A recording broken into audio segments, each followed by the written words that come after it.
Assalamualaikum warahmatullahi wabarakatuh. Halo adik-adik, perkenalkan nama saya Wiji Utami MSC dan biasa dipanggil dengan nama Ibu Wiji. Saat ini saya aktif mengajar sebagai dosen di Prodi Kimia UIN Sultan Taha Saifuddin Jambi.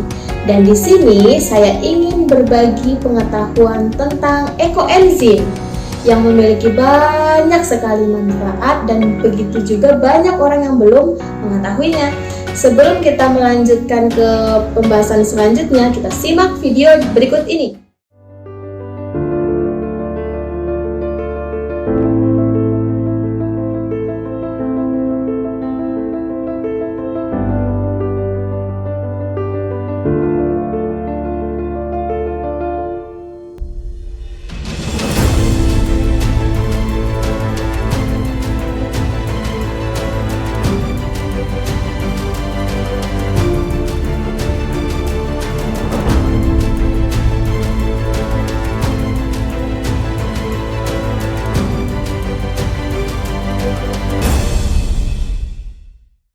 Nah, adik-adik tentu tidak asing bukan dengan fenomena tadi.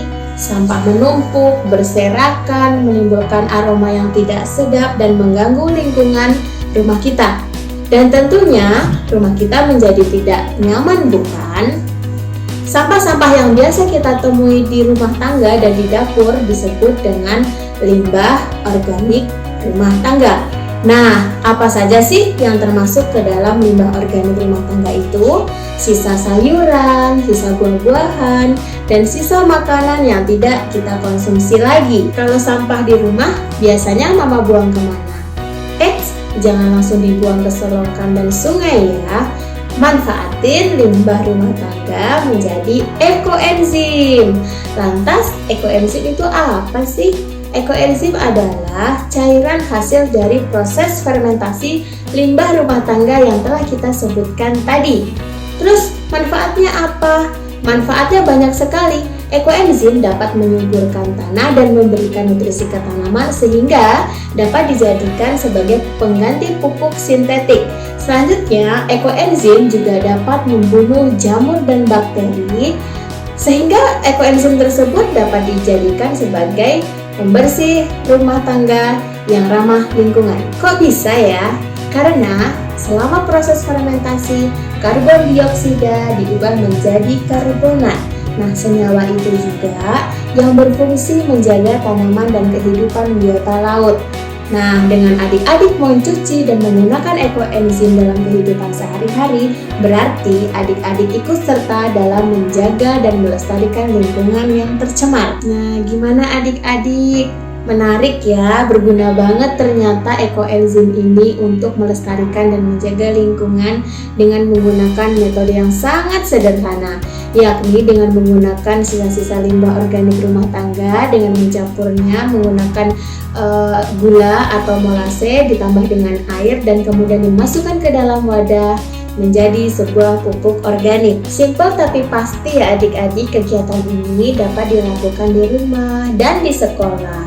Karena dengan melakukan kegiatan ini, kita dapat menjaga dan melestarikan lingkungan menggunakan cara yang asik dan seru. Lantas muncul pertanyaan, apa sih hasil akhir dari proses pembuatan ekoenzim ini? Jadi ekoenzim itu adalah cairan berwarna coklat dan memiliki aroma yang khas hasil dari proses fermentasi. Loh Bu, kok nggak pakai pupuk kayak biasanya aja? Karena perbedaan pupuk ekoenzim dengan pupuk sintetik, yaitu pupuk ekoenzim terbukti dapat meningkatkan kesuburan tanaman sehingga dapat meningkatkan hasil panen. Nah, yang paling penting adalah tidak merusak lingkungan karena bersifat organik. Nah, penasaran kan bagaimana cara buatnya? Mari kita simak video berikut ini. Kita siapkan molase, adik-adik juga bisa menggunakan gula merah ya. Ini adalah molase 100 gram yang sudah saya timbang. Kemudian ini adalah 1000 gram air bersih di dalam botol bekas. Adik-adik juga bisa menggunakan jerigen bekas ya. Kemudian adik-adik memerlukan limbah organiknya, yaitu bisa kulit jeruk atau akar kangkung. Langkah-langkah proses pembuatannya yaitu: yang pertama, kita masukkan limbah kulit jeruk ke dalam air bersih yang telah disiapkan. Tipsnya yaitu dipotong lebih kecil-kecil ya. Hal ini berfungsi untuk mempercepat proses degradasi dalam fermentasi. Dalam hal ini saya menggunakan perbandingan 10:3:1. 10 untuk air, 3 untuk limbah organiknya, 1 untuk molasenya. Dalam hal ini limbah organiknya saya menggunakan 300 gram, airnya 1000 gram, dan molasenya 100 gram. Kita masukkan secara perlahan hingga habis. Kemudian kita lap ya botolnya agar proses pembuatannya itu bersih. Nah, sudah habis. Kemudian yang perlu kita lakukan adalah memasukkan molase ke dalam botol. Sifat molase ini pekat dan sangat kental, oleh karena itu kita perlu pengenceran, tapi menggunakan air yang ada di botol ya, agar tidak mengurangi konsentrasi yang kita harapkan. Kita aduk secara sempurna hingga benar-benar larut, tidak ada yang tertinggal. Nah, kalau sudah yakin sempurna larutnya, mari kita masukkan molase ke dalam botol.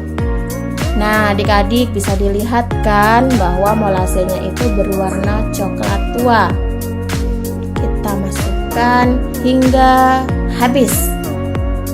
Jangan sampai ada yang tertinggal ya. Nah, apa yang harus kita lakukan lagi? Yang perlu kita lakukan adalah mencatat tanggal proses pembuatan ekoenzim agar kita tidak lupa kapan kita harus memanen ekoenzim ini. Kita tulis menggunakan spidol ya, seperti ini. Kemudian kita harus pastikan untuk mencampurkannya dengan sempurna, kita kocok. Sudah selesai deh. Namun, ada yang perlu diperhatikan nih adik-adik. Selama proses pembuatan ekoenzim membutuhkan waktu 3 bulan hingga ekoenzim dapat dipanen. Nah, setiap harinya atau 2 hari sekali, tutup atau botol wadah ekoenzim harus dibuka. Hal ini agar terjadi sirkulasi udara yang baik. Nah, jika tidak dilakukan kontrol pembukaan botol, maka akan menimbulkan ledakan kecil akibat berlebihnya gas. Tapi jangan takut nih adik-adik, karena hal itu adalah hal yang wajar.